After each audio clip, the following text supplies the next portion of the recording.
Fala galera, sossegado? Olha só, a aula já vai começar. Não se esqueça de baixar o material aqui no nosso link. Não deixe de se inscrever no canal, ativar o sininho de notificação para outras aulas que você pode acompanhar com a gente aqui. Beleza? Tamo junto!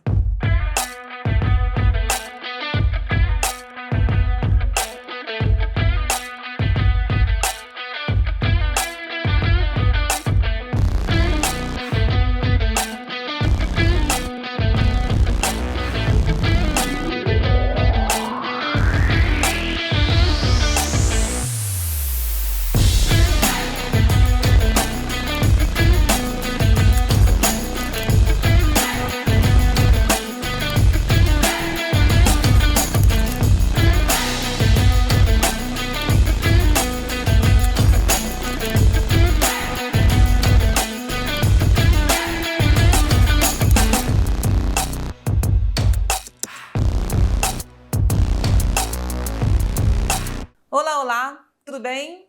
Seja bem-vinda, seja bem-vindo. Sou Raquel Tinoco e a gente conversa hoje sobre direito eleitoral. Então, sejam muito bem-vindos ao canal do YouTube do Alfa com Concursos Públicos. Estamos conversando sobre direito eleitoral durante algum período. Hoje a gente vem com temas específicos para que você possa ter a atualização de direito eleitoral para o seu concurso do Tribunal Superior Eleitoral Unificado. Tudo bem? Então deixe eu ver quem está aí no chat conversando com você.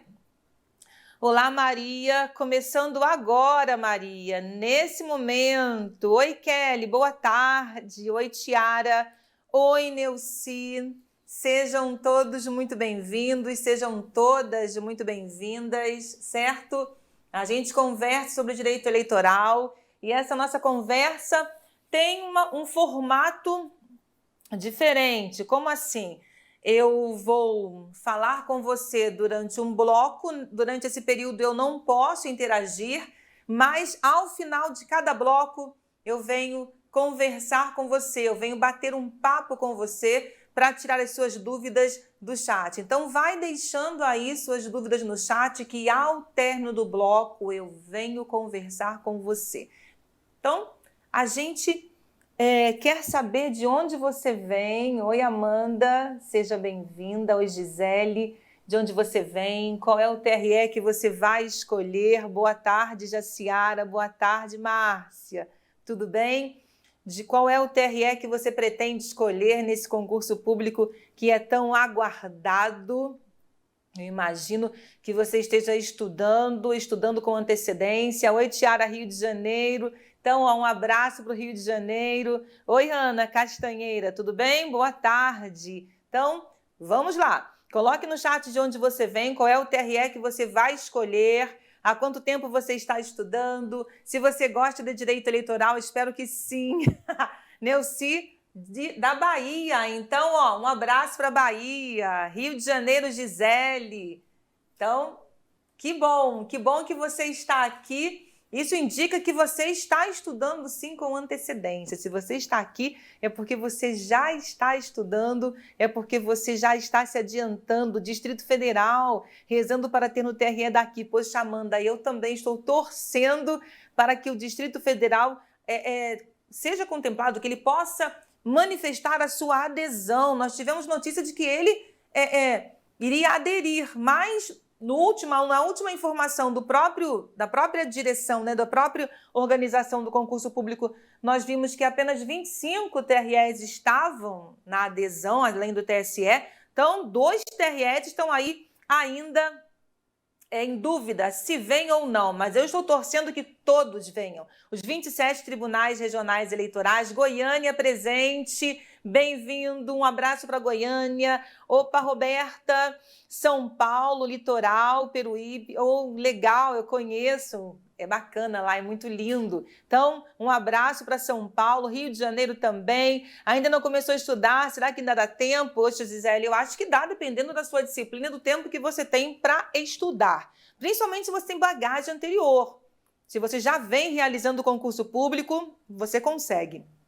Minas Gerais, um abraço. Maranhão, um abraço. Pará, do Pará e quer fazer Maranhão. Beleza. Aí Samuel de Alagoas. Ó, que bacana! Então, um abraço para todos esses lugares lindos que vocês representam. Eu vou colocar a vinheta um pouquinho para retornar, tá bom? Então, daqui a pouco eu volto. A gente começa conversando sobre condutas vedadas aos agentes públicos em campanhas eleitorais, artigo 73 da Lei 9504 de 97. Tudo bem? Então, ó, vinheta e daqui a pouco eu volto.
Olá, olá! Conversando com você sobre direito eleitoral.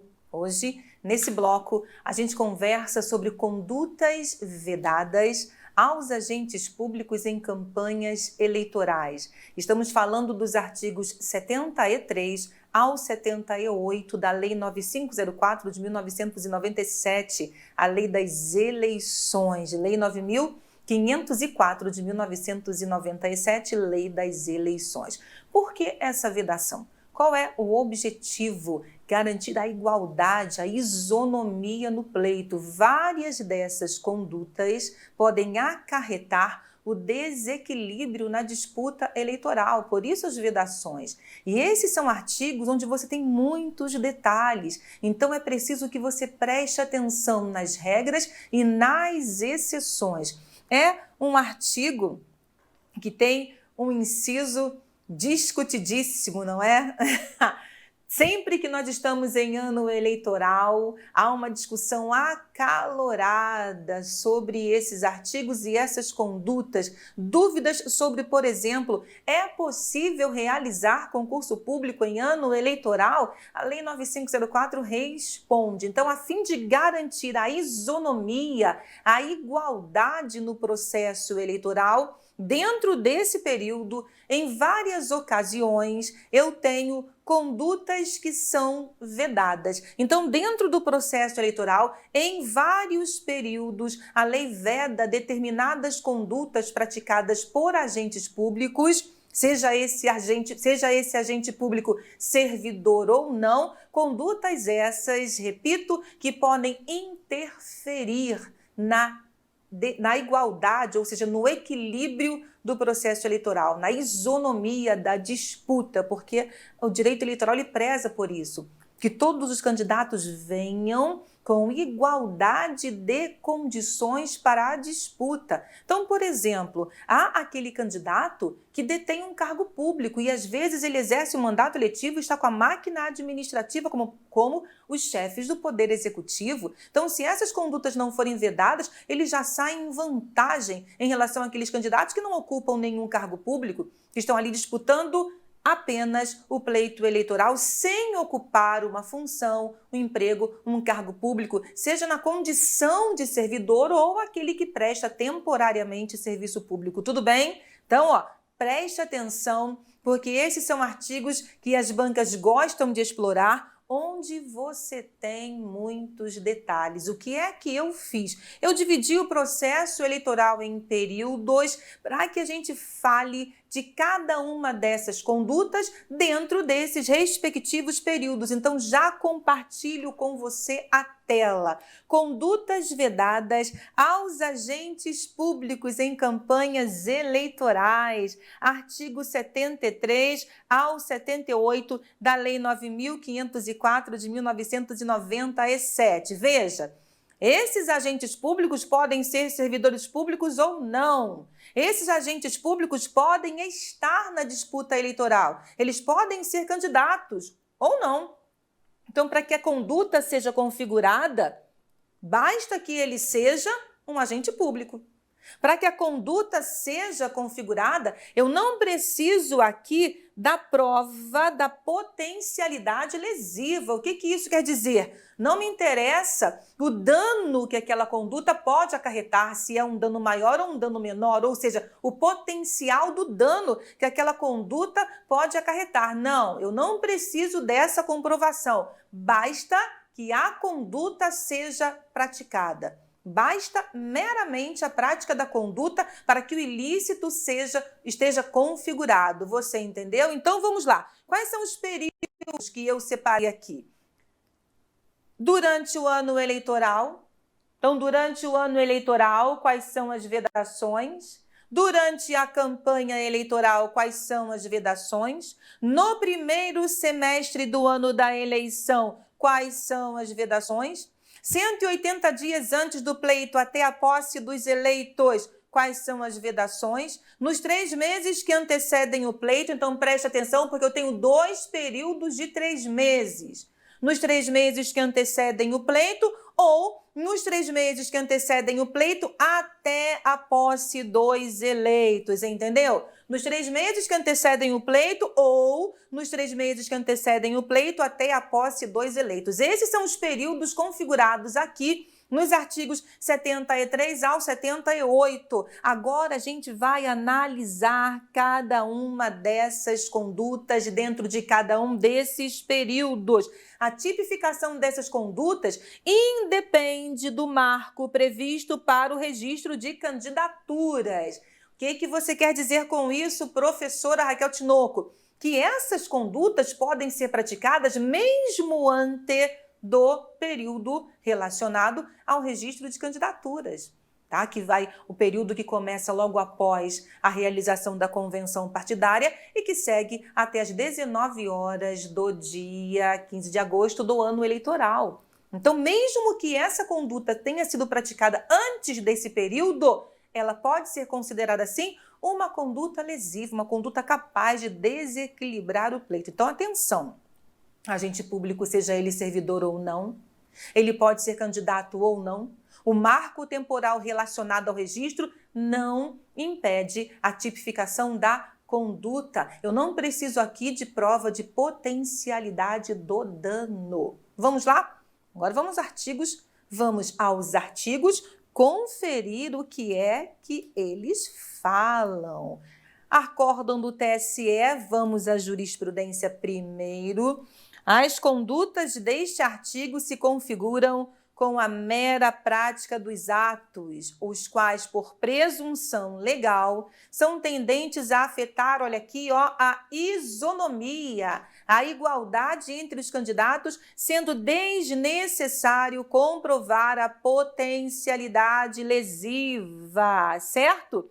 Quem está proibido? Essa conduta, ela está relacionada a quem? São proibidas aos agentes públicos, servidores ou não, as seguintes condutas tendentes a afetar a igualdade de oportunidades, a isonomia entre os candidatos nos pleitos eleitorais. Quem é o agente público para o direito eleitoral? O agente público para o direito eleitoral tem a mesma conceituação da Lei de Improbidade Administrativa, da LIA, certo? O agente público tem a mesma conceituação para o direito eleitoral na Lei 9504 de 97, no que diz respeito à vedação dessas condutas, conceito exatamente igual ao da Lei de Improbidade Administrativa, Lei 8429 de 92. Reputa-se agente público para os efeitos deste artigo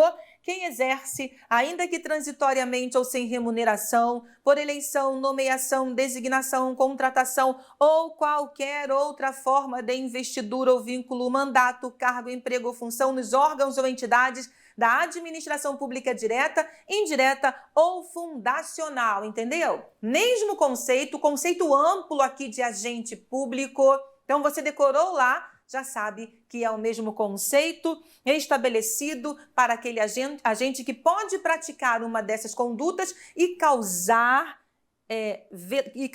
prejuízo à igualdade entre os candidatos. A gente vai analisar cada um desses períodos e suas respectivas condutas. Então, a gente começa com o período relacionado ao próprio ano eleitoral, durante o ano eleitoral. Então, no ano em que se realizar eleições, no ano eleitoral, fica proibida a distribuição gratuita de bens, valores ou benefícios por parte da administração pública.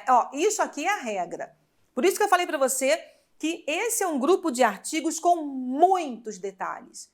Ele tem regras e tem exceções praticamente em todas as previsões. Então, qual é a regra? No ano eleitoral, fica proibida a distribuição gratuita de bens, valores ou benefícios por parte da administração pública. Regra. Qual é a exceção? Então, eu não posso, em regra, distribuir gratuitamente bens, valores ou benefícios. A administração pública não pode. O agente que for beneficiado, o candidato que for beneficiado, está ali praticando um ato que é considerado um ato ilegal. Ele foi beneficiado por uma conduta que está proibida. Mas olha só, tem exceções.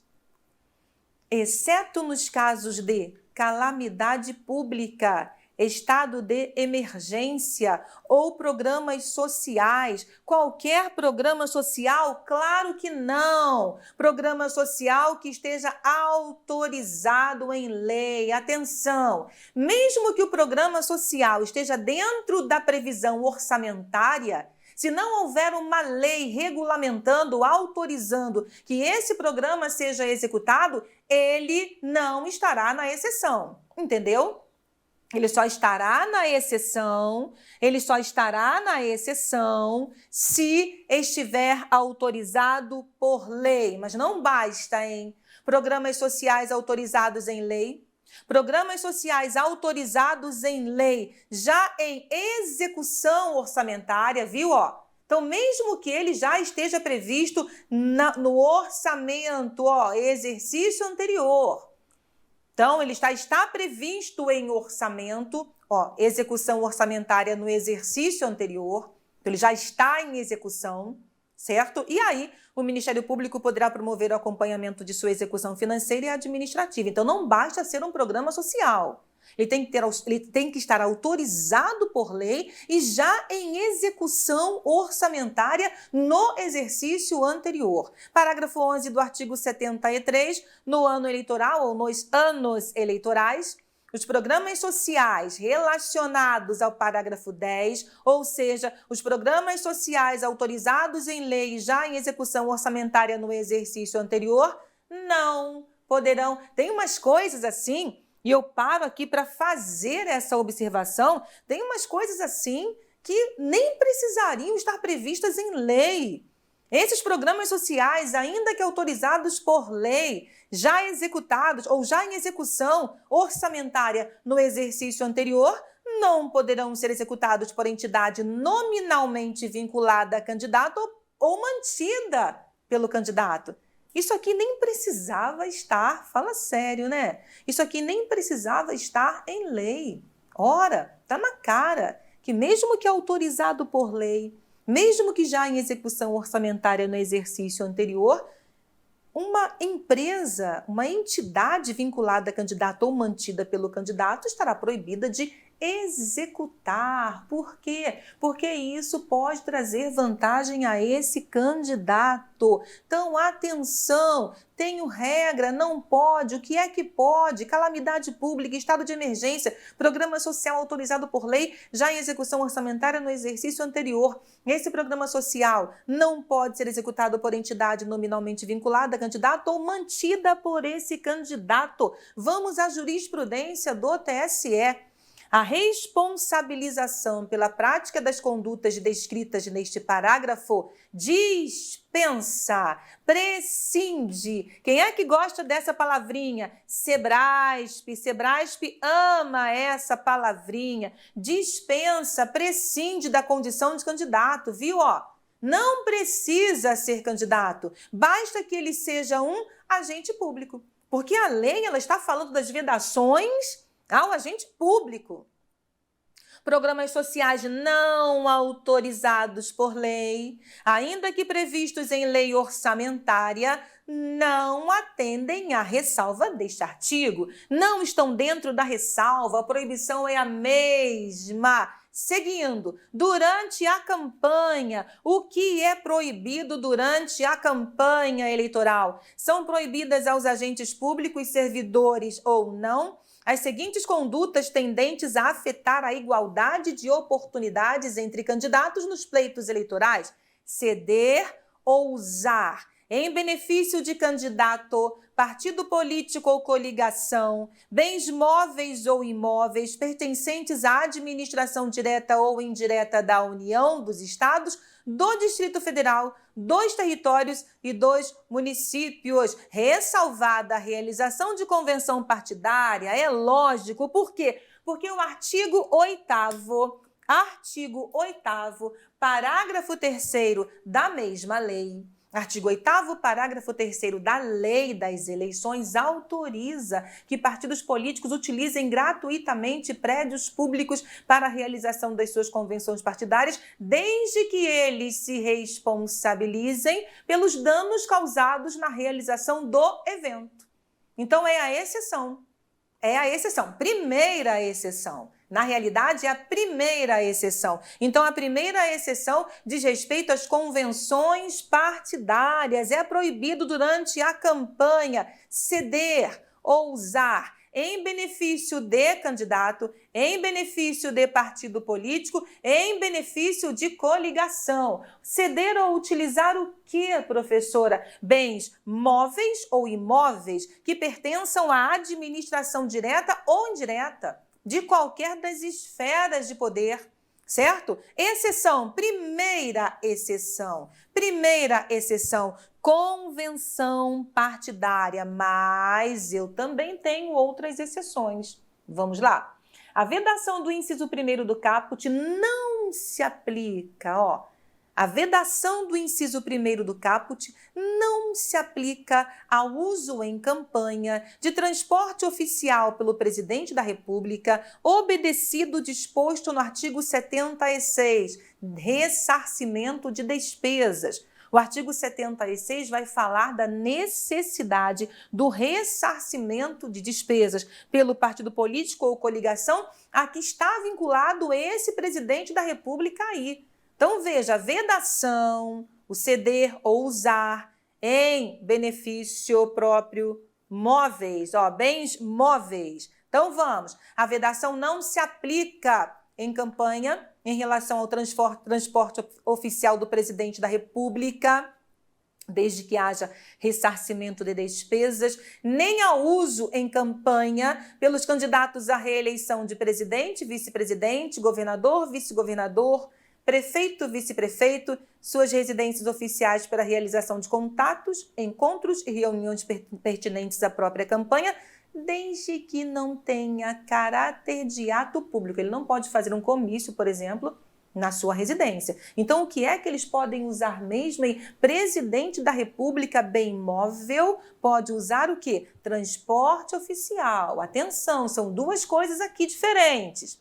O presidente, em campanha, pode utilizar o transporte oficial desde que haja ressarcimento de despesas pelo partido político ou coligação a que está vinculado e todos aqueles detentores de cargos públicos como chefes do Poder Executivo em campanha da reeleição poderão utilizar as suas residências oficiais. Então, logo, bens móveis ou imóveis, mas por que eles podem utilizar as residências oficiais? Ora, eles moram ali, certo? É como se você, que não fosse presidente da República, nem governador, nem prefeito, reusasse a sua residência para um encontro, para uma conversa, para a celebração de alianças. Eles moram ali, eles residem ali. Naquele momento, essa é a residência desses candidatos. Então, eles estão na sua residência oficial pleiteando a reeleição. Então, nesse caso, eles não estão inseridos na vedação. O que é que isso quer dizer? Para ele, nessas situações específicas, isso está autorizado. Então, tome cuidado. É tanto o transporte oficial quanto residência oficial. Transporte oficial para presidente. Residência oficial, todos os chefes do Poder Executivo em campanha de reeleição. Continuando aqui, hein? É vedado durante a campanha usar materiais ou serviços custeados pelos governos ou casas legislativas que excedam, não é qualquer material ou serviço, certo? Não é qualquer material ou serviço custeados pelos governos ou casas legislativas. Não é. São aqueles que excedam as prerrogativas consignadas nos regimentos e normas dos órgãos que integram. Esses agentes, eles possuem prerrogativas ligadas ao próprio exercício do cargo ou função. Então, não é o que está dentro da sua prerrogativa, porque dentro dessas prerrogativas eu tenho algumas autorizações para a utilização de materiais ou serviços, certo? É o que excede, é o que ultrapassa, é o que não está previsto dentro das suas prerrogativas, é o que excede, Tudo bem? É vedado ceder servidor público ou empregado da administração direta ou indireta federal, estadual ou municipal do Poder Executivo. Então, Poder Executivo aqui, ó, Poder Executivo, Poder Legislativo, usar materiais ou serviços custeados pelo Poder Executivo ou Poder Legislativo que excedam as prerrogativas consignadas nos regimentos e normas que regem o exercício do cargo ou função. Aqui, ceder servidor público ou empregado da administração direta ou indireta. Então, servidor público ou empregado público, servidor público da administração direta, empregado público da administração indireta, empresas públicas, sociedades de economia mista, certo? Empresas públicas ou sociedades de economia mista, tudo bem? Porque servidor público aqui, ó, você tem mais do que autarquias e fundações.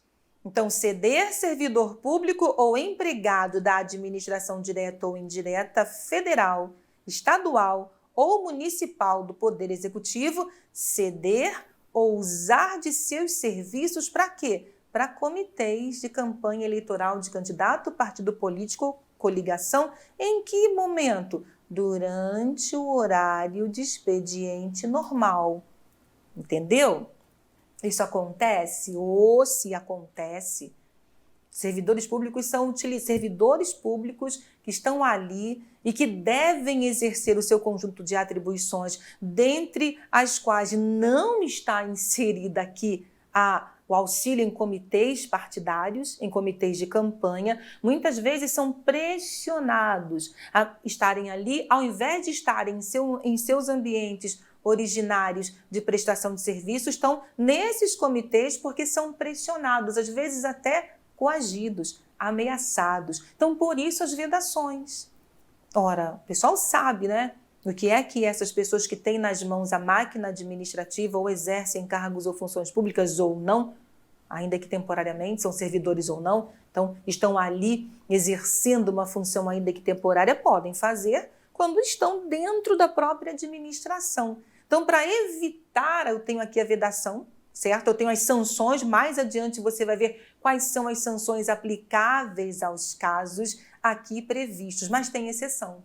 Em regra, eles não podem, durante o horário de expediente normal, não podem o quê? Quem não pode? Atenção, aqui é o poder executivo de todas as esferas, federal, estadual ou municipal. Tá vendo?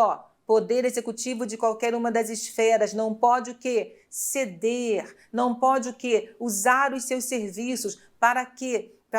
Para comitês de campanha eleitoral de candidato, partido político ou coligação. Durante que período? Durante o horário de expediente normal. Regra, a não ser que esse servidor ou empregado esteja de licença. Olha só, quantas perguntas e armadilhas de prova a banca pode retirar daqui. Você concorda comigo? Então, a não ser que ele esteja licenciado. Então, se ele estiver de licença, não há que se falar em vedação. Não pode, é vedado, durante a campanha eleitoral, fazer ou permitir o uso promocional em favor de candidato, partido político ou coligação, de distribuição gratuita de bens e serviços de caráter social, custeados ou subvencionados pelo poder público, certo? Que é que não pode? O agente público não pode fazer ou permitir o uso promocional em favor de candidato, partido político ou coligação, de distribuição gratuita de bens e serviços de caráter social, custeados ou subvencionados pelo poder público. Continuo. Ressarcimento.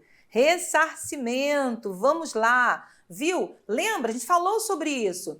Que o presidente da República pode utilizar o transporte oficial durante, não é a campanha, que isso não está proibido, não é vedado, desde que seja observado o artigo 76. Desde que haja um ressarcimento das despesas. Não esqueça, hein? Presidente da República, transporte oficial. Todos os chefes do Poder Executivo, residência oficial quando estiverem em campanha para a reeleição. Isso não é proibido. O que não é proibido também, a utilização de bens públicos, bens imóveis públicos para convenções partidárias, desde que haja responsabilização pelos danos. Então, a utilização de transporte oficial pelo presidente da República exige o ressarcimento de despesas. Atenção! O ressarcimento das despesas com o uso do transporte oficial pelo presidente da República e sua comitiva em campanha eleitoral será responsabilidade do partido político ou coligação a que esteja vinculado. Tá vendo? Não é proibido, não é vedado, desde que haja ressarcimento da despesa, sob a responsabilidade do partido político ou coligação a que estiver vinculado o presidente da República. Vamos lá, qual é a base para que esse ressarcimento seja calculado? O ressarcimento de que trata este artigo terá por base o tipo de transporte usado e a respectiva tarifa de mercado cobrada no trecho correspondente, ressalvado o uso do avião presidencial. Nesse caso, o ressarcimento corresponderá ao aluguel de uma aeronave de propulsão a jato do tipo táxi aéreo. Beleza? Então não pode usar assim de qualquer jeito, não. As despesas têm que ser ressarcidas. Tem prazo para ressarcir essas despesas? Tem prazo sim. Onde é que está esse prazo? No parágrafo 2º do 76. No prazo de 10 dias úteis. Atenção, turma, não vá cair em armadilha. 10 dias úteis a contar da realização do pleito. E não 10 dias úteis a contar da realização do evento para o qual ele utilizou o transporte oficial. Não cai em armadilha. O prazo para o ressarcimento, certo?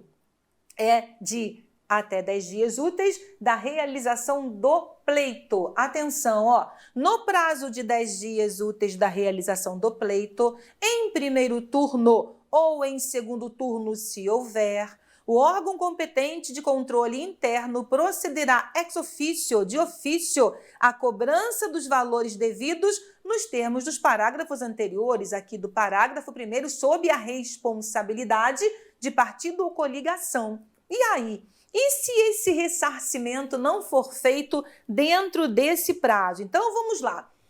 Utilizou-se o transporte oficial ou avião, não é presidencial, certo? E aí cabe a partido ou coligação o ressarcimento, no valor que está estipulado no parágrafo 1º. Eles têm o prazo de 10 dias úteis a contar da realização do pleito, da eleição. Primeiro ou segundo turno, o prazo é o mesmo. Primeiro turno aconteceu, 10 dias úteis, o órgão de controle interno responsável vai pedir o ressarcimento. Então, vamos lá. Houve ressarcimento? Ponto final, não tenho nenhum problema, estou quite com a Justiça Eleitoral. Mas se nesse período não houver o ressarcimento devido, esse órgão de controle interno vai encaminhar os autos ao Ministério Público Eleitoral para que ele tome providências. Então, aqui você terá que observar 2 prazos distintos. Então, vamos, hein? Realizado o pleito, realizada a eleição, o órgão competente de controle interno vai cobrar o ressarcimento dos valores, certo? Não houve ressarcimento. O órgão de controle vai comunicar ao Ministério Público Eleitoral. O que é que o Ministério Público Eleitoral vai fazer? Ele vai apreciar os autos, ele vai apreciar o processo no prazo de 30 dias e, se for o caso, vai aplicar aos infratores multa correspondente ao dobro das despesas, duplicada a cada reiteração da conduta. E isso já foi questão de prova mais de uma vez. Então, atenção, vamos lá. É vedado? Sim. Quais são as exceções? O uso de bens não é vedado? O uso de bens móveis ou imóveis? Sim. Exceção: convenção partidária, transporte oficial pelo presidente da República, residência oficial para todos os chefes do Poder Executivo em campanha de reeleição. Então tá.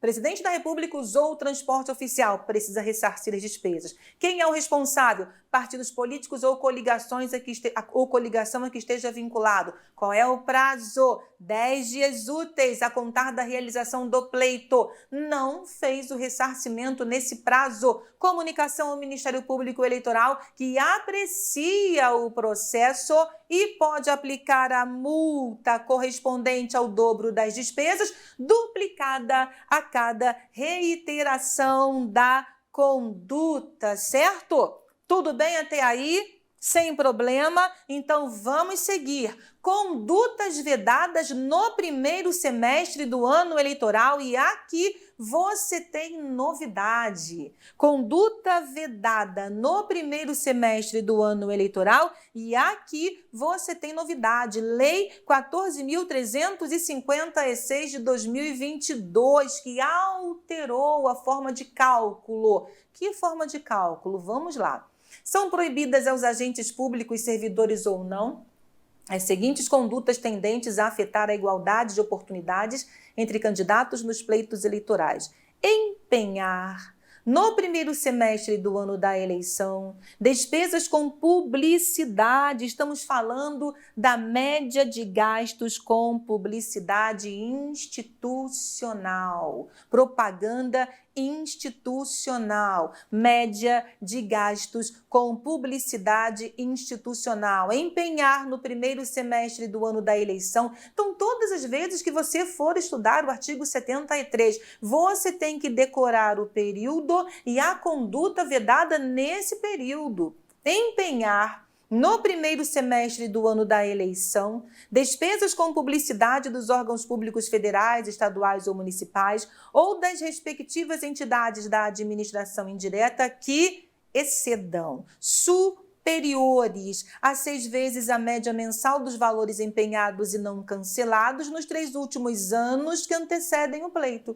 Então, eles vão levar em consideração os 3 anos anteriores ao pleito, para que não haja o quê? Para que não haja um aumento excessivo nos gastos com publicidade institucional. Pergunto para você que está estudando direito eleitoral, será que essa publicidade institucional, se não for feita de acordo com o artigo 37 da Constituição da República, pode acarretar o desequilíbrio do pleito? Claro que sim.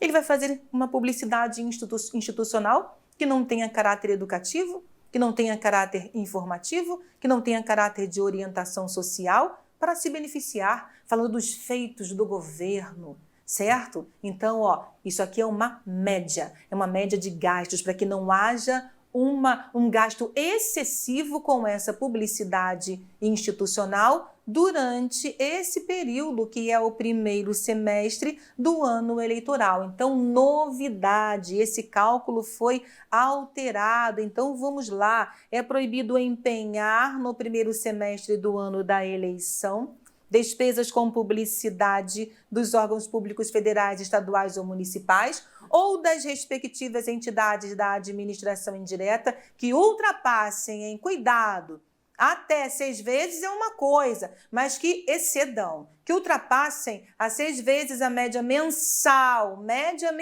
dos valores empenhados e não cancelados nos 3 últimos anos anteriores ao pleito. Essa lei, quando foi publicada, houve uma ação direta de inconstitucionalidade proposta perante o STF, com o objetivo para que esse dispositivo fosse considerado inconstitucional e também para que a lei fosse considerada inconstitucional, porque ela foi publicada dentro do ano eleitoral. Então, se ela altera o processo eleitoral, ela deveria respeitar o princípio da anualidade ou anterioridade eleitoral. Uma lei de 2022, eleições em 2022, que não respeitou aquele período de 1 ano para que fosse aplicada naquela eleição, poderia sim trazer prejuízo ao processo eleitoral. Então, o STF considerou a lei constitucional, mas submeteu ao princípio da anterioridade, ou seja, ela não pôde ser aplicada à eleição de 2022. Qual é o índice que eu vou levar em consideração nessa atualização?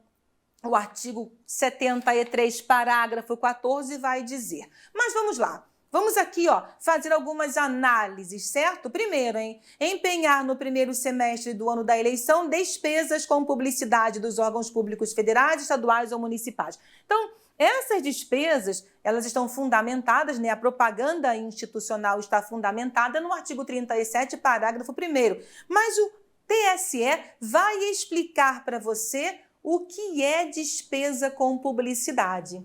Devem ser entendidas como despesas com publicidade dos órgãos públicos, na forma prevista neste inciso, as verbas destinadas ao anúncio de programas, bens, serviços, campanhas e obras públicas, excluído do alcance da norma o montante despendido com publicações na imprensa oficial para divulgação de editais, contratos públicos e demais atos de praxe ao funcionamento ordinário da administração pública, os quais não estão sujeitos à vedação durante o período eleitoral por não se enquadrarem no conceito de atos de caráter publicitário. Vamos aqui, a base de cálculo. Para efeito de cálculo da média prevista neste inciso, os gastos serão reajustados pelo IPCA, Índice de Preços ao Consumidor Amplo, aferido pela Fundação Instituto Brasileiro de Geografia e Estatística, ou outro índice que venha substituí-lo a partir da data em que foram empenhados. 2 dispositivos novinhos para você, que ainda não foram objeto de concurso público por causa do momento em que passaram a constar da lei. 180 dias antes, até a posse dos eleitos, mais um período. O que é vedado? O que será vedado dentro do período de 180 dias antes até a posse dos eleitos? Professora Raquel Tinoco, eu li o artigo 73 e não achei esse prazo de 180 dias. Perfeito, porque eu tenho a remissão aqui, É a remissão do artigo 7º da mesma lei. E o artigo 7º da mesma lei fala do prazo de 180 dias dentro das regras relacionadas à realização das convenções partidárias. Então, vamos lá. São proibidas aos agentes públicos, servidores ou não, as seguintes condutas tendentes a afetar a igualdade de oportunidades entre candidatos nos pleitos eleitorais, quais sejam: fazer, na circunscrição do pleito, fazer dentro do território relacionado à eleição, ou seja, eleição presidencial, país, eleição estadual e federal, o respectivo estado e o Distrito Federal, eleição municipal, respectivo município, fazer na circunscrição do pleito, revisão geral da remuneração dos servidores públicos. Preste atenção, não é proibido fazer revisão geral. Cuidado, não é proibido fazer revisão geral, rever. Eu tenho a database anual. Então, dentro daquela database, mesmo em ano eleitoral, até 180 dias antes, até a posse, não existe a vedação absoluta para que essa revisão seja feita. Eu não posso fazer uma revisão que exceda a recomposição da perda do poder aquisitivo.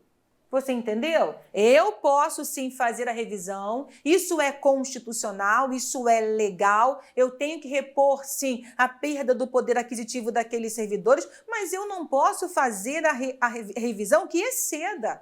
Eu posso muito bem, naquele período, dar um baita aumento aos servidores. E aqueles servidores, se for o caso, podem se sentir agradecidos, não é? Opa, eu vou votar nesse candidato porque ele está dando um aumento acima da média. Então, isso pode desequilibrar? Claro que sim. É por isso. O artigo 73 ele tem um objetivo, ele tem uma finalidade. Estamos falando de agentes públicos e que muitas vezes detêm a máquina administrativa. Então, usa o próprio dinheiro público, a sua condição de chefe do executivo, por exemplo, para essas benesses, para fins o quê? Eleitoreiros. Ele tem um orçamento, ele tem a máquina, então ele pode utilizar essa máquina, esse orçamento, em benefício próprio ou em benefício de candidato que ele está apoiando. E isso causa desequilíbrio ao pleito. Por isso que muitos defendem o fim do instituto da reeleição, uma mudança no prazo do mandato dos chefes do Poder Executivo e o fim da reeleição. Ou o quê? A obrigatoriedade de desincompatibilização para a reeleição. Eu estou falando de reeleição, disputa do mesmo cargo, que hoje não é exigida. Desincompatibilização, que hoje não é exigida. Se acompanhou a eleição de 2022? Então, o presidente que estava no governo, candidato à reeleição, sem precisar de desincompatibilização.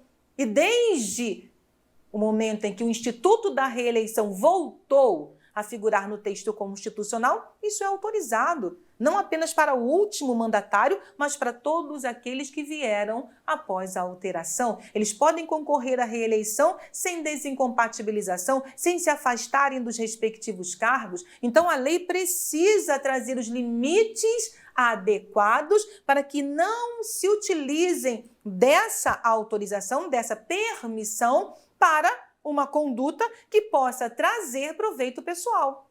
Ou se ele estiver se candidatando, ou proveito ao candidato que ele apoia. Então, atenção, cuidado, não vai cair em armadilha de prova.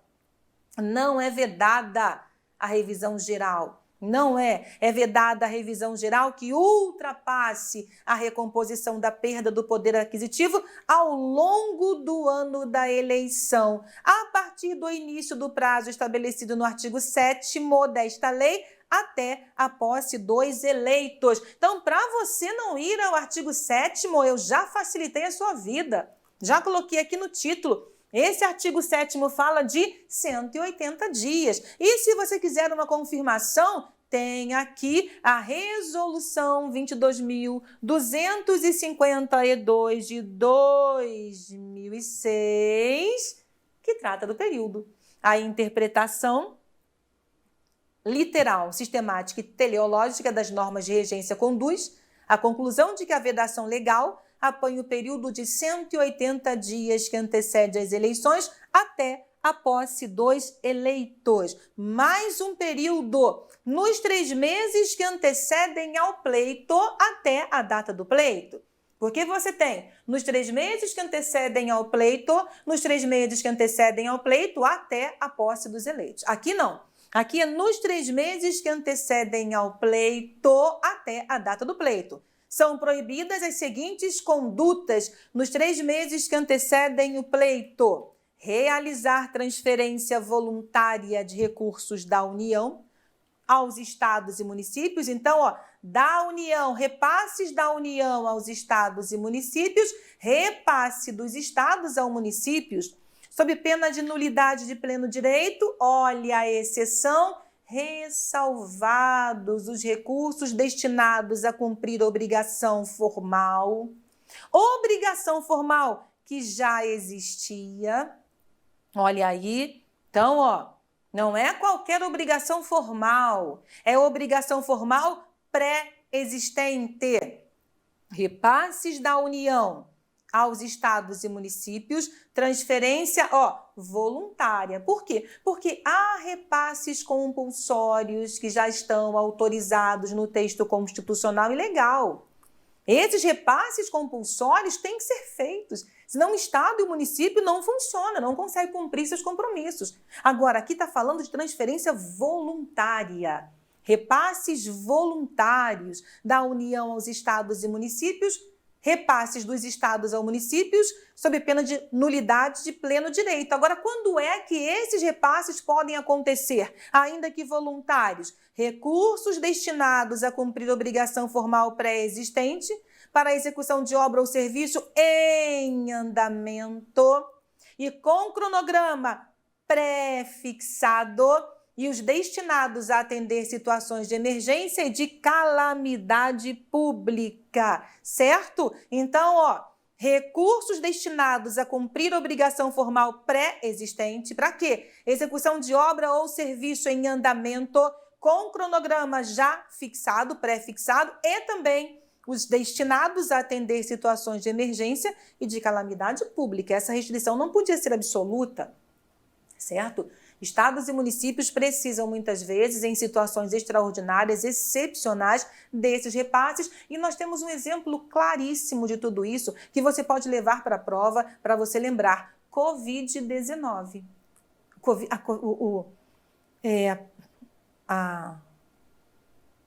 As regras, não é? Até as regras eleitorais, a Constituição da República sofreu alterações por causa do enfrentamento ao Covid-19.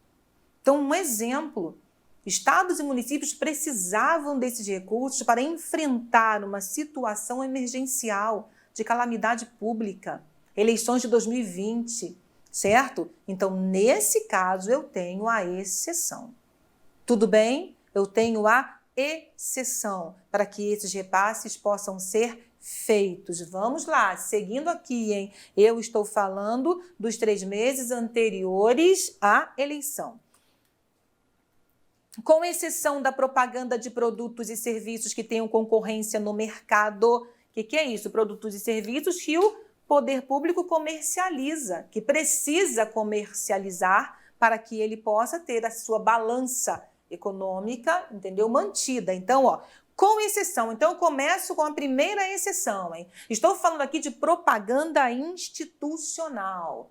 Propaganda institucional com previsão do artigo 37, parágrafo 1º. Essa propaganda institucional, por força do princípio da impessoalidade, tem que ter a finalidade de educar, de informar ou de trazer orientação social. Essa propaganda, ela tem por objetivo comunicar temas relevantes ou de comprovada gravidade e urgência. Essa gravidade e urgência precisam ser reconhecidas previamente pela Justiça Eleitoral, certo? Precisam ser reconhecidas. Não basta a administração falar, não, estamos diante de uma situação de urgência e calamidade pública. Não, para esse fim, essa situação tem que ser reconhecida previamente pela Justiça Eleitoral. Então, estou falando de propaganda institucional, caráter educativo, informativo, de orientação social, respeitado o princípio da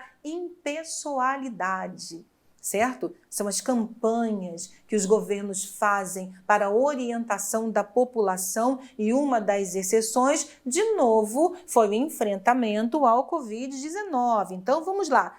Tirando, né? Vamos às exceções. Com exceção da propaganda de produtos e serviços que tenham concorrência no mercado, é vedado autorizar publicidade institucional dos atos, programas, obras, serviços e campanhas dos órgãos públicos federais, estaduais ou municipais ou das respectivas entidades da administração indireta. Primeira exceção, segunda exceção. Salvo em caso de grave e urgente necessidade pública, assim reconhecida pela Justiça Eleitoral. Atenção! Assim reconhecida pela Justiça Eleitoral. Exemplo, enfrentamento ao Covid-19. Esse é um exemplo claro que você tem para lembrar disso na prova. Atenção, hein?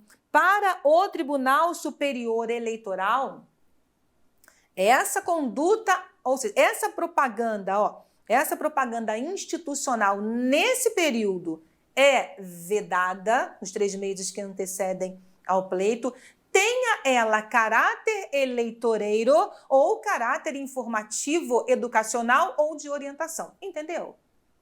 Essa propaganda institucional é vedada nesse período, tendo caráter eleitoreiro ou informativo, educativo ou de orientação social. Qual é a exceção? Propaganda de produtos e serviços que tenham concorrência no mercado e, mais o quê?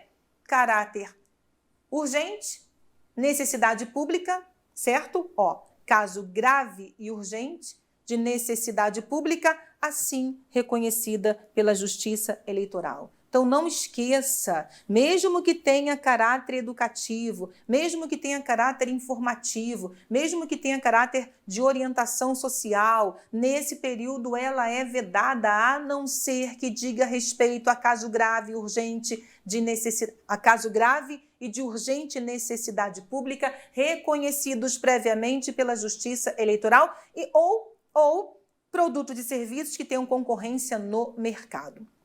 É vedado nos 3 meses que antecedem o pleito, fazer pronunciamento em cadeia de rádio e televisão, fora do horário eleitoral gratuito, salvo, mesmíssima coisa, quando há critério da Justiça Eleitoral. Então, nessas 2 situações, a Justiça Eleitoral será chamada a opinar, salvo quando há critério da Justiça Eleitoral, tratar-se de matéria urgente, relevante e característica das funções de governo, Mesmo exemplo, quantas vezes nós tivemos pronunciamento durante o período eleitoral para orientar a população quanto ao enfrentamento do Covid-19? Então, abria-se, aquela rede nacional para falar sobre isso. O Ministério da Saúde vinha orientando a população, certo? Isso é autorizado. Mas você percebe que nas duas situações eu tenho que ter a análise prévia da Justiça Eleitoral. As vedações do inciso 4º do caput, alíneas B e C, então, alíneas B e C, referem-se aos agentes com cargos em disputa na eleição. Aplicam-se apenas aos agentes públicos das esferas administrativas cujos cargos estejam em disputa na eleição. Cujos cargos estejam em disputa na eleição. Então, não é qualquer agente público, certo? Seguindo, nos 3 meses que antecederem as eleições, na realização de inauguração é vedada a contratação de shows artísticos pagos com recursos públicos. Nos casos de descumprimento do disposto neste artigo, sem prejuízo da suspensão imediata da conduta, o candidato beneficiado, agente público ou não, ficará sujeito à cassação do registro ou do diploma. É proibido a qualquer candidato comparecer nos 3 meses que antecedem o pleito à inauguração de obras públicas. A inobservância do disposto neste artigo, sujeito o infrator à cassação do registro ou do diploma. E aí, nos 3 meses que antecedem o pleito até a posse dos eleitos. Esse pedacinho aqui é o pedacinho que mais deixa concurseiros confusos, porque é o local onde fala das nomeações, das convocações, da realização de concurso público, da homologação. Então, vamos lá? Nos 3 meses que antecedem o pleito até a posse dos eleitos, são proibidas aos agentes públicos, servidores ou não, as seguintes condutas tendentes a afetar a igualdade de oportunidades entre os candidatos nos pleitos eleitorais: nomear, contratar ou de qualquer forma admitir, demitir sem justa causa, suprimir ou readaptar vantagens ou por outros meios dificultar ou impedir o exercício funcional e ainda, ex officio, remover, transferir ou exonerar servidor público na circunscrição do pleito nos 3 meses que o antecedem até a posse dos eleitos sob pena de nulidade. Então, até aqui não pode. Não pode o quê? Nomear, contratar, admitir, demitir sem justa causa, suprimir, readaptar vantagens ou, por outros meios, dificultar ou impedir o exercício funcional. Ainda, remoção ex officio, transferência ex officio, exoneração ex officio na circunscrição do pleito, nos 3 meses até a posse dos eleitos. Mas, dentro dessa vedação, eu tenho algumas ressalvas. Ou então, professora, o que é que pode acontecer nesse período? A nomeação ou exoneração de cargos em comissão e designação ou dispensa de funções de confiança. Então, nesse período pode ocorrer a nomeação ou exoneração de cargos em comissão e designação ou dispensa de funções de confiança. Nesse período pode ocorrer a nomeação para cargos do Poder Judiciário, do Ministério Público, dos tribunais ou conselhos de contas e dos órgãos da Presidência da República. Toma cuidado, hein? Preste atenção. Defensoria Pública não aparece aqui.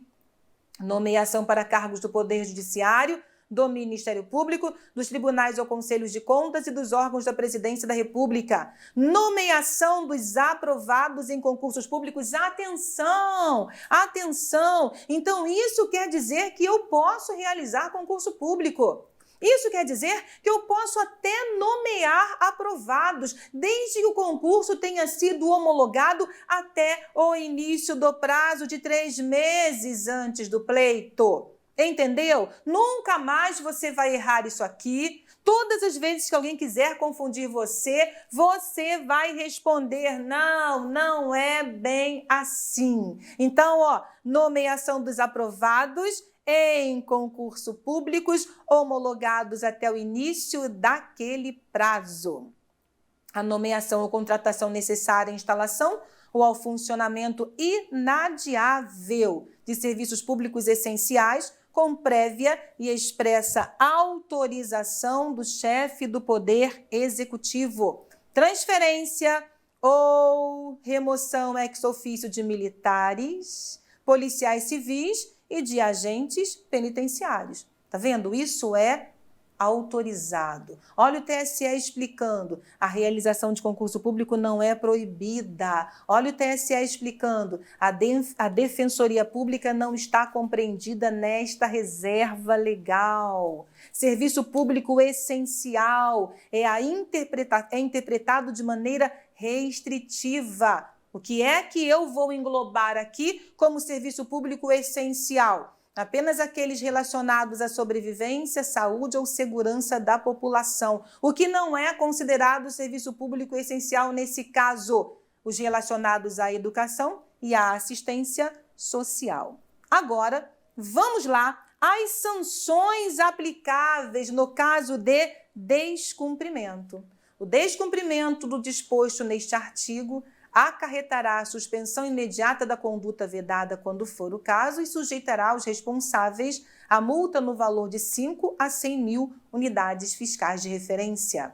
Nos casos de descumprimento do disposto nos incisos do caput e no parágrafo 10 é aquele que trata da distribuição gratuita de bens e valores, certo? Está aqui, ó.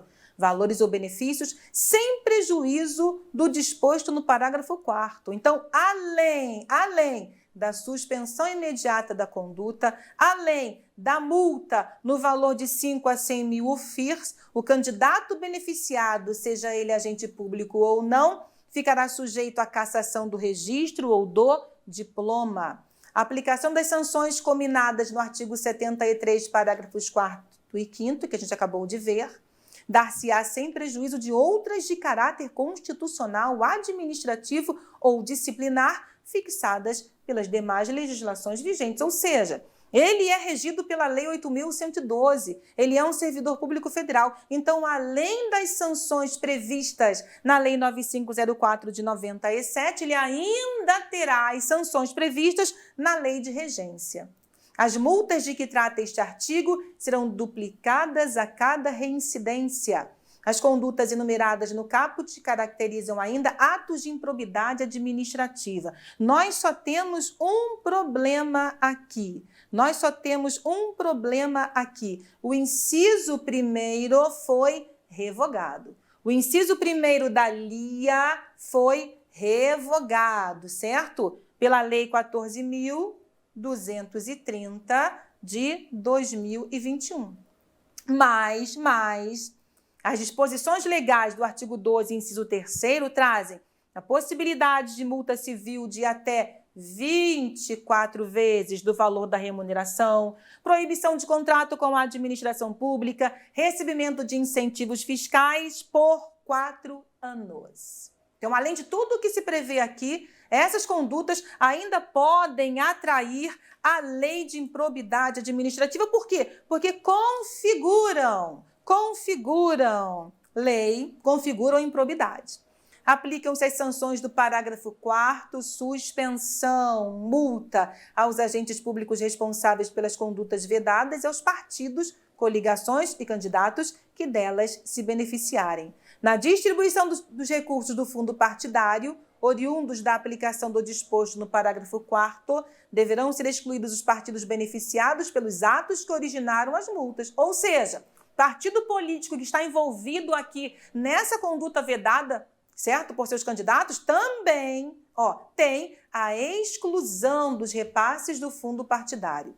A representação contra a não observância do disposto neste artigo observará o rito do artigo 22 da LC 64/90, ação de investigação judicial eleitoral, e pode ser ajuizada até a data da diplomação. O prazo de recurso é o prazo universal do direito eleitoral, 3 dias a contar da data da publicação da decisão. configura abuso de autoridade para os fins da ação de investigação judicial eleitoral prevista na LC 64/90, a infringência do disposto no parágrafo 1º do artigo 37 da Constituição, ficando responsável, se candidato, ainda sujeito ao cancelamento do registro ou do diploma. Artigo 37, parágrafo 1º, a publicidade dos atos, programas, obras, serviços e campanhas dos órgãos públicos deverá ter caráter educativo, informativo ou de orientação social, dela não podendo constar nomes, símbolos ou imagens que caracterizem promoção pessoal de autoridades ou servidores públicos. Conversamos sobre condutas vedadas aos agentes públicos durante o processo eleitoral, sejam esses agentes servidores públicos ou não. Olá, olá! Conversando com você sobre direito eleitoral. Nesse bloco, a gente fala sobre criação e registro de partidos políticos. Quais são os passos para o surgimento de um novo partido político? Mas antes, vamos relembrar algumas questões relacionadas a essa associação civil sem fins lucrativos. Partidos políticos são pessoas jurídicas de direito privado. Partidos políticos não se equiparam a paraestatais, não são equiparados a paraestatais. Então, partidos políticos são associações civis que integram o chamado pluripartidarismo no Brasil, que trazem o direito de associação, o direito de estar filiado, que segue a mesma orientação relacionada ao direito de associação, sim. Ninguém é obrigado a estar filiado a um partido político e nele permanecer filiado. É a liberdade de filiação. Então, partidos políticos são pessoas jurídicas de direito privado. Quais são os passos que um partido político precisa para que ele surja no cenário nacional e possa participar do processo eleitoral? Então, primeiro, esse partido político precisa adquirir personalidade jurídica nos termos da Lei Civil, do Código Civil. Adquirida personalidade jurídica, segundo passo, busca de apoiamento mínimo para que ele comprove o seu caráter nacional. A Constituição da República diz que partido político tem caráter nacional. A Lei 9.096, que regulamenta os partidos políticos no Brasil, Lei 9.096 de 1995, afirma que as ações dos partidos políticos terão caráter nacional. E como é que esse partido vai comprovar esse caráter nacional? Apoiamento mínimo de eleitores não filiados durante um período pré-determinado. Comprovado o apoiamento mínimo, esse partido precisa registrar o seu estatuto perante o TSE. Então, quem registra e caça registro de partido político é o Tribunal Superior Eleitoral, tá bom? E só com registro no TSE é que esse partido político adquire, por exemplo, o direito de propaganda gratuita no rádio e da TV, participação nos recursos do fundo partidário, em que esse partido pode participar do processo eleitoral, indicando candidatos e acompanhando todo esse processo. Então, nós vamos conhecer quais são os requisitos para que esse partido registre o seu estatuto e programa no Registro Civil de Pessoas Jurídicas, adquirindo assim a personalidade jurídica. Quais são os passos para que ele tenha o chamado apoiamento mínimo e quais são os requisitos necessários para o registro do seu estatuto perante o TSE. Tudo bem? Então vem comigo, pegue o seu material para que a gente comece a conversar sobre partidos políticos, criação e registro. Lei 9.096 de 1965. Vamos lá. Partido político vai levar um requerimento ao registro civil de pessoas jurídicas do local onde está a sua sede. Requerimento de registro, ele está buscando aqui adquirir personalidade jurídica, certo? CNPJ. Então, ele vai levar o requerimento para o RCPJ da sede. Professora Raquel Tinoco, o que é RCPJ? Registro Civil de Pessoas Jurídicas. Registro Civil de Pessoas Jurídicas do local da sede. Antigamente, era do Distrito Federal. Ele tinha que levar esse requerimento ao RCPJ do Distrito Federal. Hoje, não mais. Hoje, Registro Civil de Pessoas Jurídicas da sede do partido. Esse requerimento tem que ser subscrito por seus fundadores. Todos os fundadores, pelo menos alguns desses fundadores. E ele tem que ser instruído com a documentação prevista na Lei 9.096 de 95. Então, vamos lá. Requerimento apresentado no Registro Civil de Pessoas Jurídicas da sede. Requerimento subscrito por fundadores, no mínimo 101 fundadores, com domicílio eleitoral em pelo menos 1/3 dos estados. E esse requerimento precisa estar instruído com cópia da ata da reunião da fundação, cópia do diário oficial que publicou o programa e estatuto, relação de todos os fundadores. Então, esses são os requisitos iniciais para que esse partido político possa adquirir a chamada personalidade jurídica. Registro no RCPJ da sede, requerimento subscrito por no mínimo 101 fundadores. Esses fundadores precisam ter domicílio eleitoral em pelo menos 1/3 dos estados.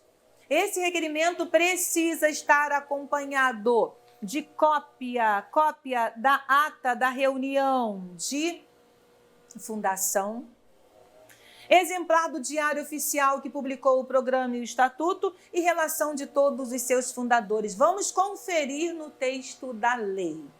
O requerimento do registro de partido político, dirigido ao cartório competente do Registro Civil das Pessoas Jurídicas do local da sua sede, deve ser subscrito pelos seus fundadores em número nunca inferior a 101.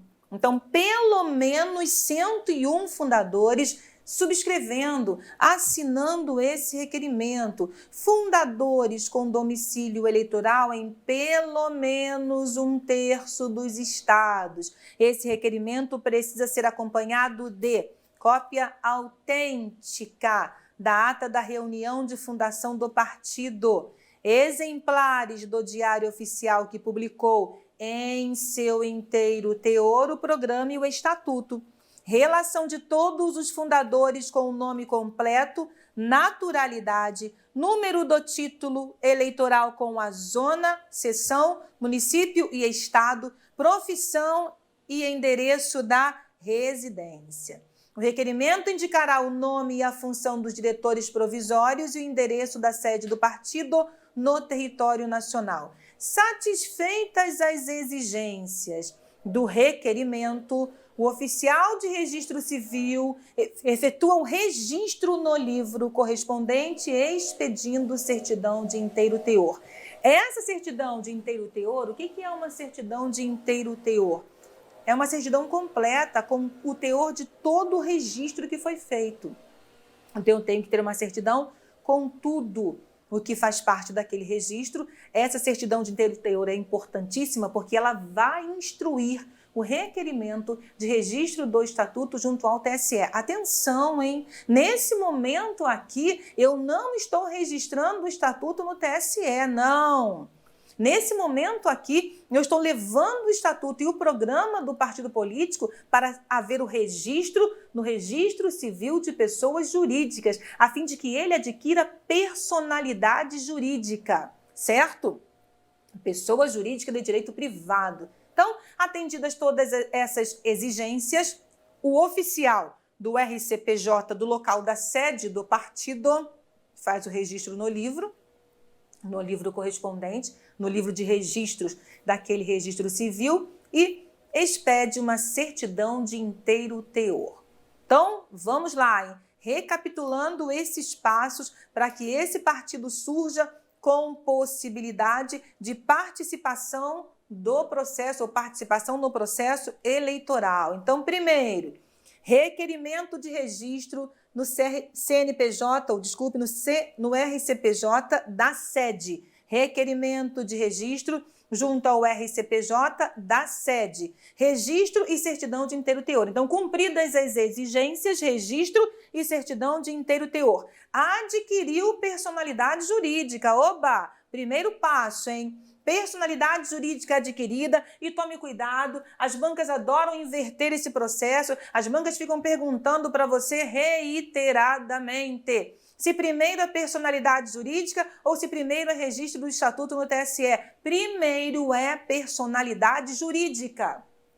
Só depois de ter adquirido personalidade jurídica é que o partido segue ao Tribunal Superior Eleitoral para registrar o seu estatuto perante o TSE.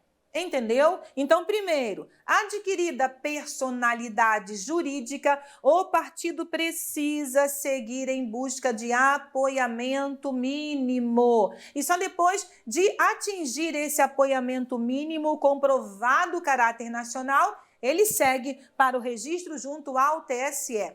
Adquirida personalidade jurídica, na forma deste artigo, o partido promove a obtenção do apoiamento mínimo de eleitores, a que se refere o parágrafo 1º do artigo 7º, e realiza os atos necessários para a constituição definitiva de seus órgãos, designação dos dirigentes na forma do seu estatuto. Não esqueça, partidos políticos têm autonomia dada pela própria lei 9.096 de 95, regulamentando o artigo 17 da Constituição da República. Professora Raquel Tinoco, como é que eles conseguem esse chamado apoiamento mínimo? Onde é que eu vejo isso? Na própria Lei 9.099, artigo 7º, parágrafo 1º. Durante o período de 2 anos, os partidos políticos vão buscar em pelo menos 1/3 dos estados, então pelo menos 1/3 dos estados, apoiamento de eleitores não filiados, certo? Eu não sei se você já participou desse apoiamento, se você já foi convidado a apoiar o surgimento de um novo partido político, mas muitas vezes os representantes desses partidos políticos, eles ficam em locais de grande circulação populacional perguntando a você se você gostaria de apoiar o surgimento do partido político X.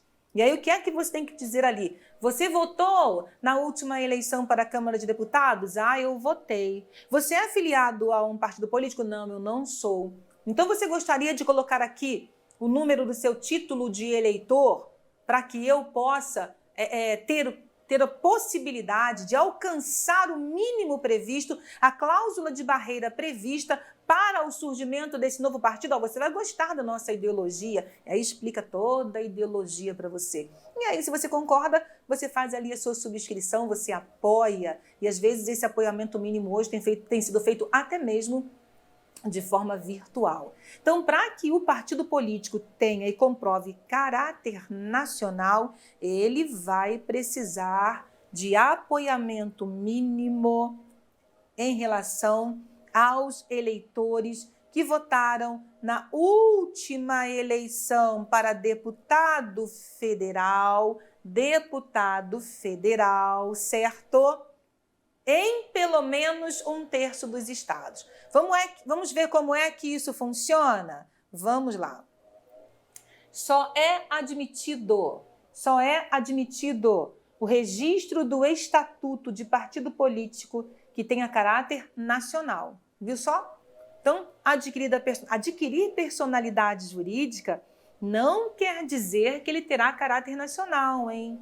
Ele só vai comprovar caráter nacional se ele obtiver o apoiamento mínimo de eleitores. Então, só é admitido o registro do estatuto do partido político que tenha caráter nacional. O que é ter caráter nacional? É comprovar que no período de 2 anos, o apoiamento de eleitores não filiados corresponde a pelo menos 0,5% dos votos dados na última eleição geral para a Câmara dos Deputados, eles sempre vão levar em consideração a Câmara dos Deputados. Por quê? Porque é a representação do povo.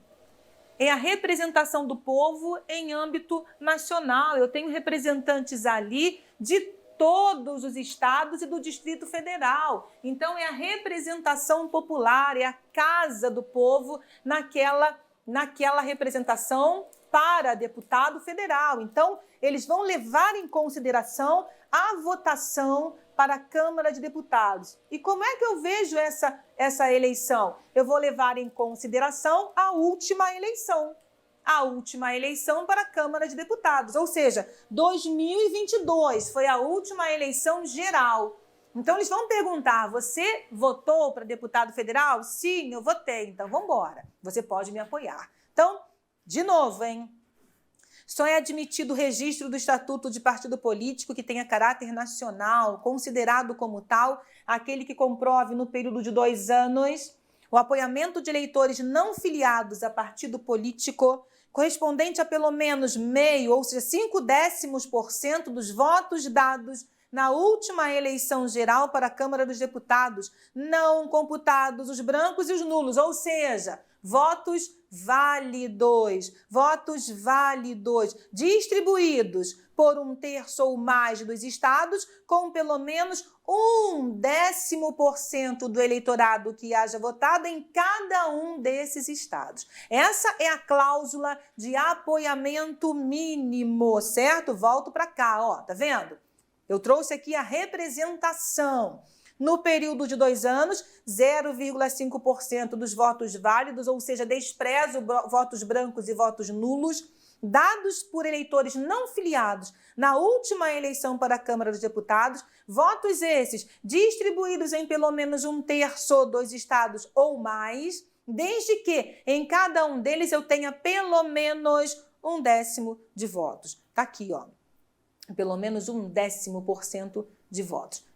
Se o partido político comprova esse apoiamento mínimo, então, nesse caso, ele segue para registrar o seu estatuto junto ao TSE. Não posso registrar um estatuto sem primeiro comprovar o caráter nacional. Como eu disse a você, partidos políticos têm autonomia. Essa autonomia é dada tanto pelo texto constitucional quanto pelo texto legal. Mas essa autonomia não é absoluta, certo? A autonomia dada aos partidos não é absoluta. Professora Raquel Tinoco, partidos políticos têm autonomia para quê?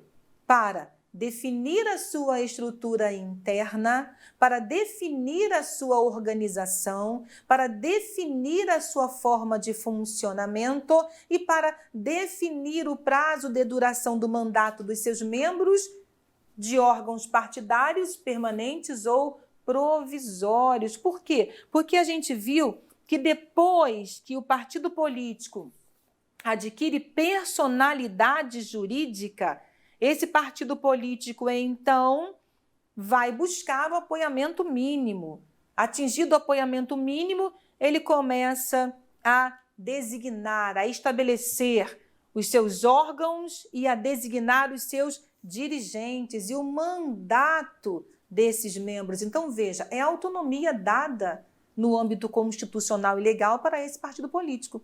Definir o prazo de duração de mandato dos membros dos órgãos partidários, permanentes ou provisórios. Essas autonomias aqui não são autonomias em caráter absoluto. Veja, interpretação conforme a Constituição dada a este parágrafo, para assentar que os partidos políticos têm autonomia para estabelecer a duração dos mandatos de seus dirigentes, mas deve assegurar a alternância de poder por meio de eleições periódicas. Por quê? Porque isso acabou chegando ao TSE. Porque isso acabou chegando ao STF? Acabou chegando ao TSE e depois ao STF. Por quê?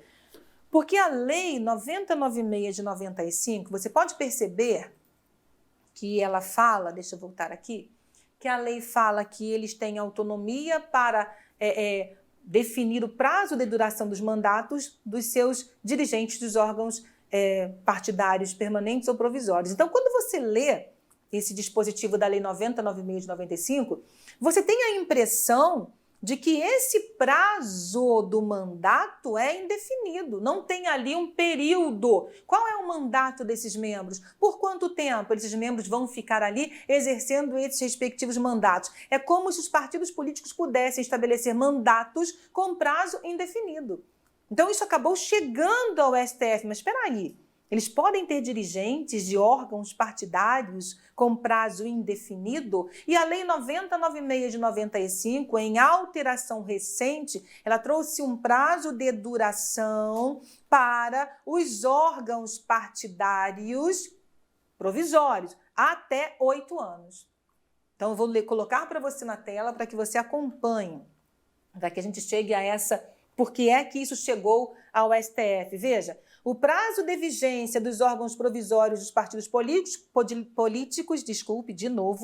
o prazo de vigência dos órgãos provisórios dos partidos políticos poderá ser de até 8 anos. Então, além de ter autonomia para estabelecer o prazo de duração dos mandatos dos seus membros ou dos membros dos seus órgãos de direção em caráter permanente ou provisório, veja, em caráter permanente ou provisório, para os órgãos, para os diretórios em caráter provisório, eu tenho aqui o estabelecimento de até 8 anos. O prazo de vigência dos órgãos provisórios dos partidos políticos poderá ser de até 8 anos. E os permanentes? Você não tem uma definição. Então, entendeu-se que a lei quis trazer prazo indefinido. E outra coisa, as nossas eleições, elas não acontecem de 8 em 8 anos. Elas acontecem de 4 em 4 anos, certo? Para o Distrito Federal, de 2 em 2 anos para as demais unidades da federação, certo? E até mesmo para o âmbito presidencial. Então, nós temos eleições de 2 em 2 anos, que é a alternância de poder assegurada pela Constituição da República, a duração do mandato de 4 anos para os chefes do Poder Executivo. Então, dentro de um período de 8 anos, eu terei mais de uma eleição para cargos diferentes. Então, entendeu-se aqui que a lei não estaria respeitando o princípio republicano de alternância de poder, ferindo até mesmo o conceito de democracia interna. O que o STF fez? Declarou, houve a análise aqui da constitucionalidade desses dispositivos e o STF foi chamado a se manifestar. Então, vamos lá para saber qual foi a decisão do STF. Mas primeiro, você tem que saber o texto da lei. O que é que o texto da lei traz? O prazo de vigência dos órgãos provisórios dos partidos políticos poderá ser de até 8 anos. A alteração feita em 2019. Partidos políticos têm autonomia para definir o prazo de duração do mandato dos membros de órgãos partidários permanentes ou provisórios, certo? Então, aqui você não tem nem mesmo o prazo do mandato do membro, certo? Não tem, a lei não estabelece. Aqui você tem o prazo de duração, o prazo de vigência do órgão, de até 8 anos. Então, o STF declarou a inconstitucionalidade do parágrafo com efeitos a partir de janeiro de 2023. Logo, o parágrafo 3º é considerado inconstitucional, certo? O parágrafo 3º é considerado inconstitucional, justamente pelos fundamentos que eu coloquei para você. Determinou-se a adequação do Estatuto do Partido aos termos deste parágrafo, vigência de 8 anos para as comissões provisórias. O relator designado acompanhou o relator, adotando a explicação do ministro Tarcísio Vieira de Carvalho Neto para que o partido atente-se ao que vier a ser decidido pelo STF na ação direta de inconstitucionalidade. Então, eles pediram a adequação até que o STF se pronunciasse. E aí o STF se pronunciou pela inconstitucionalidade. Então, professora Raquel Tinoco, e agora? Qual é o prazo de duração? Não temos, Porque o STF, ao decidir a ação direta de inconstitucionalidade, estabeleceu que cabe ao TSE analisar, no caso concreto, um prazo razoável de duração. Por isso, a autonomia não é absoluta. A autonomia dos partidos tem que estar dentro do caráter constitucional, ou seja, respeitar os princípios constitucionais e, principalmente aqui, o princípio ligado à alternância do poder em eleições periódicas com prazo razoável. Então, declaração de inconstitucionalidade do parágrafo 3º do artigo 3º da Lei 9096 de 95. Exaurido o prazo de vigência de um órgão partidário, ficam vedados a extinção automática do órgão e o cancelamento de sua inscrição no Cadastro Nacional de Pessoas Jurídicas, CNPJ. Então, exaurido, encerrado o prazo de vigência, não pode haver a extinção automática do órgão, nem o cancelamento do seu CNPJ. Então, já vimos o que aqui? Vimos partido político buscando junto ao RCPJ da sede a personalidade jurídica, adquiriu. Próximo passo, apoiamento mínimo. Já vimos como é que o partido faz para atingir esse apoiamento mínimo e comprovar caráter nacional. Atingiu. Agora chegou o momento de buscar o seu registro junto ao TSE. Filiados a partidos políticos têm os mesmos direitos e deveres. Filiados a partidos políticos têm mesmos direitos e deveres. Então, adquirida a personalidade jurídica, comprovado o apoiamento mínimo de eleitores não filiados, eu vou buscar o registro junto ao TSE. Agora eu vou com o requerimento de registro do meu estatuto junto ao TSE. Quem é que tem que...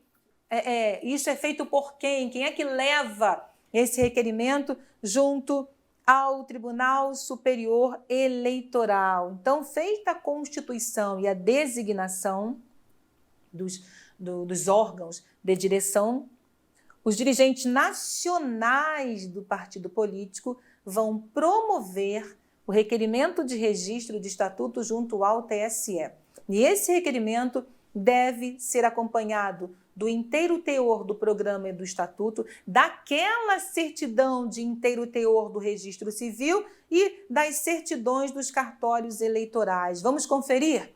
Feita a constituição e a designação referidas no parágrafo 3º do artigo anterior, os dirigentes nacionais promoverão o registro do estatuto do partido junto ao Tribunal Superior Eleitoral, através de requerimento acompanhado de exemplar autenticado do inteiro teor do programa e do estatuto partidários, inscritos no registro civil, certidão do registro civil de pessoa jurídica que se refere ao parágrafo 2º do artigo anterior, inteiro teor, certidões dos cartórios eleitorais que comprovem ter o partido apoiamento mínimo de eleitores, a que se refere o artigo 7º, parágrafo 1º. Então, depois que eu consigo a adesão desses eleitores, eu preciso levar essa adesão aos cartórios eleitorais respectivos para que eles certifiquem, comprovem que aquele eleitor não está afiliado a um partido político e que votou na última eleição para a Câmara dos Deputados.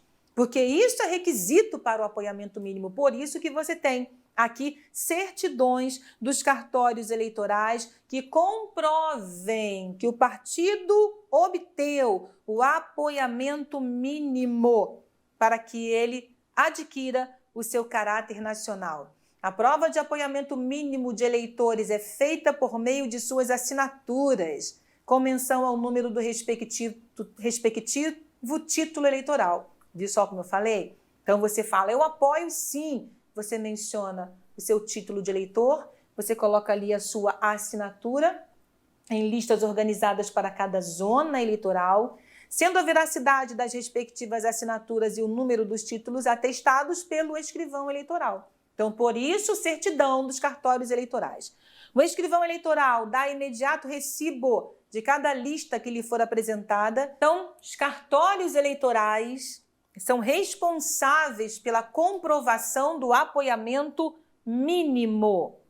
Então, a prova de apoiamento mínimo de eleitores é feita por meio de suas assinaturas, com menção ao número do respectivo título eleitoral, em listas organizadas para cada zona, sendo a veracidade das respectivas assinaturas e o número dos títulos atestados pelo escrivão eleitoral.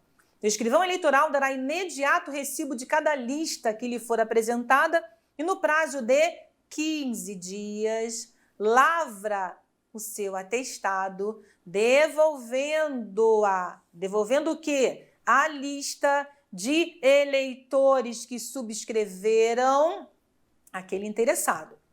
Protocolado o pedido de registro no TSE, o processo respectivo no prazo de 48 horas é distribuído a um relator.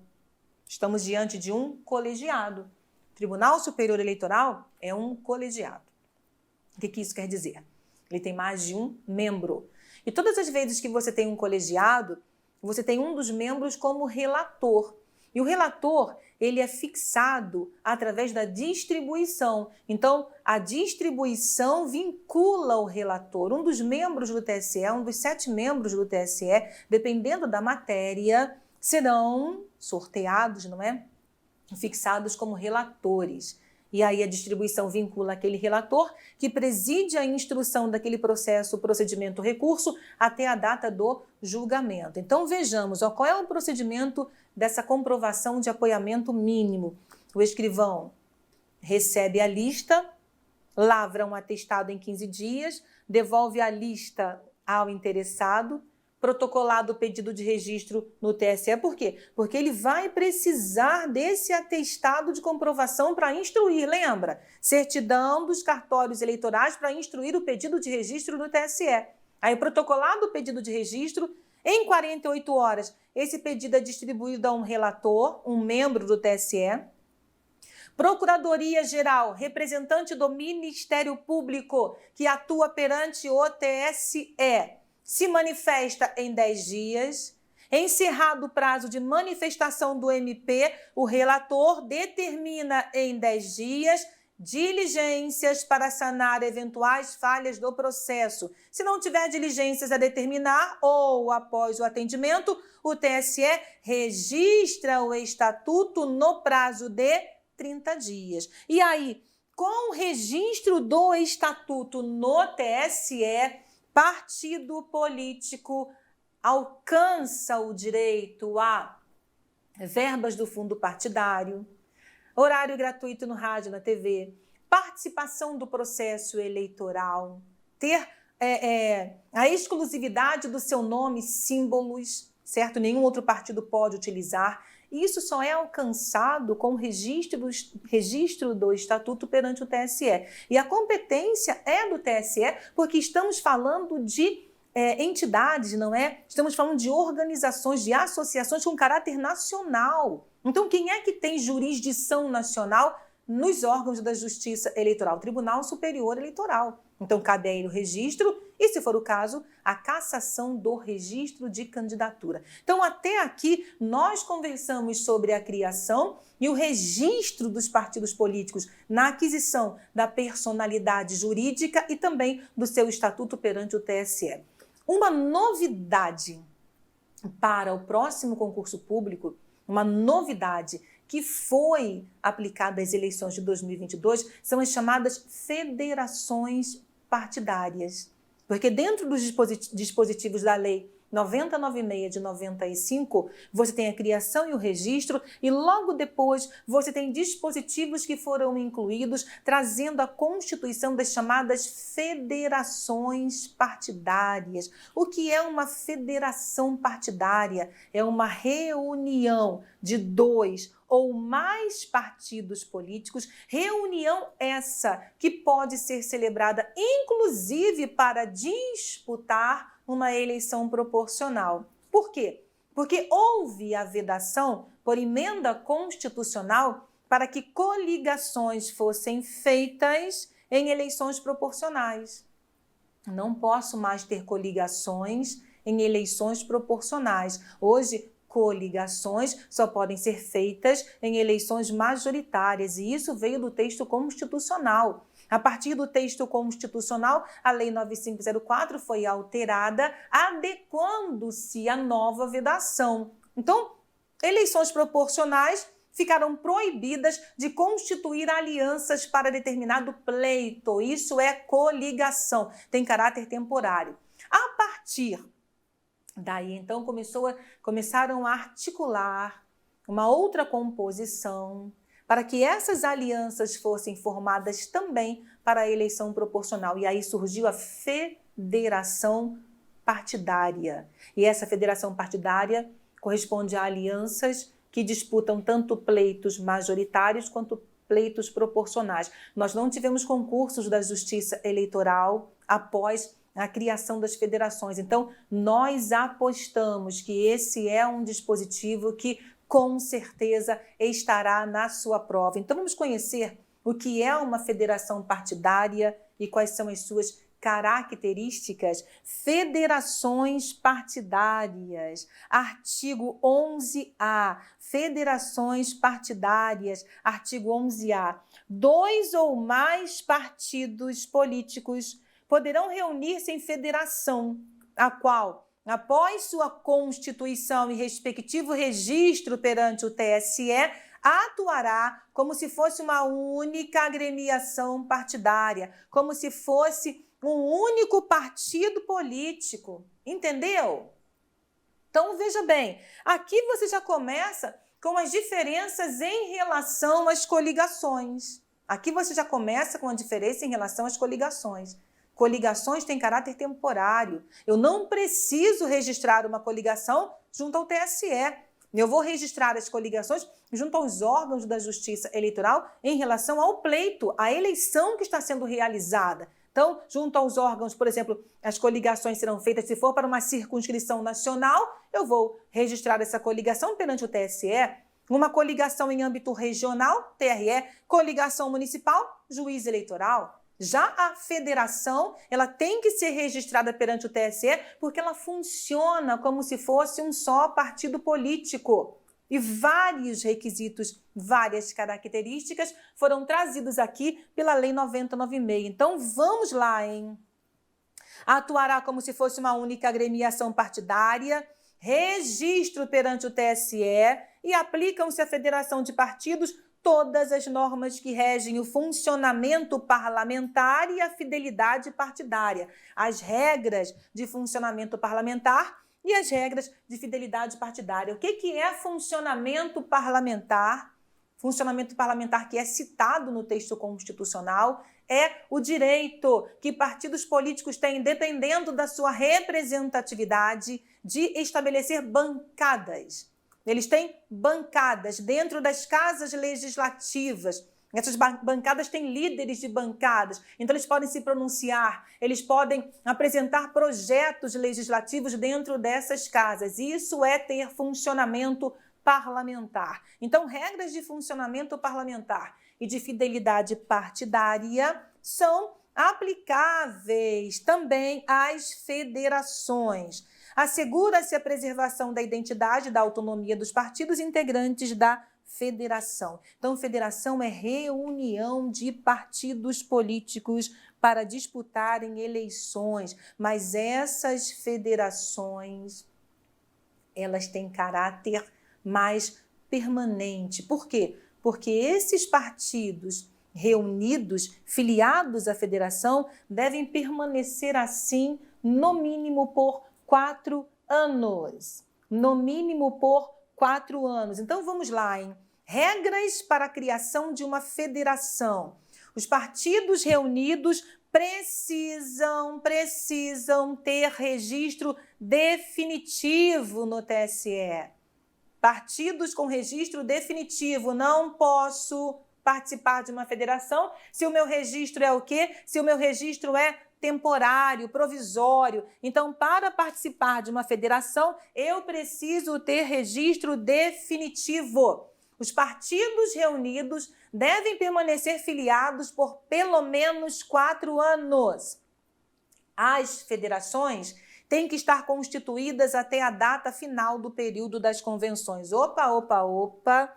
Esse dispositivo está com a sua eficácia suspensa por força de uma ação direta de inconstitucionalidade junto ao STF. Assim que a lei que trouxe as federações foi publicada, alguns partidos políticos ingressaram com uma ação direta de inconstitucionalidade perante o STF, pedindo a inconstitucionalidade de toda a lei. Eles queriam que o STF derrubasse a criação das federações, porque eles entendem, esses partidos que estão ali como autores dessa ação, que isso nada mais foi do que uma tentativa de ressuscitar um instituto para estabelecer alianças proporcionais, coisa que já está vedada pelo texto constitucional. Então, alianças que são vedadas pelo texto constitucional. Então, eles entendem como um subterfúgio para trazer de volta a possibilidade de alianças proporcionais, certo? Mas essa ação perante o STF ainda está sendo analisada. Eles propuseram a ação com um pedido de liminar. Então, em liminar, o STF suspendeu a eficácia apenas desse dispositivo, certo? Ele não quis analisar a Constituição, declarar a inconstitucionalidade. Isso está sendo ainda discutido junto ao STF, mas em liminar, ele suspendeu a eficácia desse dispositivo. Por quê? Ora, se federações são comparadas a partidos políticos, elas precisam ter o mesmo prazo estabelecido para o seu registro. Se ambos, partidos e federações, são registrados perante o TSE, se partidos políticos, por força da lei das eleições, precisam estar registrados até 6 meses antes do pleito, como é que uma federação pode ser constituída, registrada até o prazo final das convenções partidárias, que é agosto? O que o STF entendeu? Peraí, se eu estabelecer prazos diferentes para esse registro, para essa constituição, eu estarei dando vantagem a uma federação sobre um partido político. Porque partido político, para participar do processo eleitoral, precisa estar com seu registro perante o TSE deferido pelo menos 6 meses antes da eleição. E quando é que acontecem as convenções partidárias? De 20 de julho a 5 de agosto. Ora, se a lei diz que as federações poderão estar constituídas até a data final do período das convenções, que é 5 de agosto, isso traz para ela uma vantagem indevida na competição. Então, atenção, dispositivo com eficácia suspensa. Diferentemente das coligações, as federações têm abrangência nacional. As coligações podem ter abrangência nacional, regional, municipal. Federações não. Federações têm abrangência nacional. Diferentemente das coligações, federações têm seu registro no TSE, conferindo. O pedido de registro de federação de partidos encaminhados ao TSE será acompanhado dos seguintes documentos: cópia da resolução tomada pela maioria absoluta dos votos dos órgãos de deliberação nacional, cópia da resolução tomada pela maioria absoluta dos votos dos órgãos de deliberação nacional de cada partido integrante da federação, cópia do programa e do estatuto comuns à federação constituída. Então, são partidos que se unem, partidos que têm afinidade em suas ideologias. Ata da eleição do órgão de direção nacional da federação. O estatuto de que trata o inciso 2º definirá as regras para a composição da lista da federação para as eleições proporcionais. Tá vendo? Então, essa aliança, essa reunião, disputa tanto eleição majoritária quanto eleição proporcional. Agora, veja aqui, o descumprimento do disposto no inciso 2º do parágrafo 3º deste artigo, ou seja, se os partidos filiados não permanecerem por no mínimo 4 anos, se houver descumprimento desse prazo, o descumprimento acarretará ao partido vedação de ingressar em federação, de celebrar coligação nas 2 eleições seguintes e até completar o prazo mínimo remanescente de utilizar o fundo partidário. Viu só? Então, ele não tem que ficar no mínimo 4 anos. Tem que ficar no mínimo 4 anos, certo?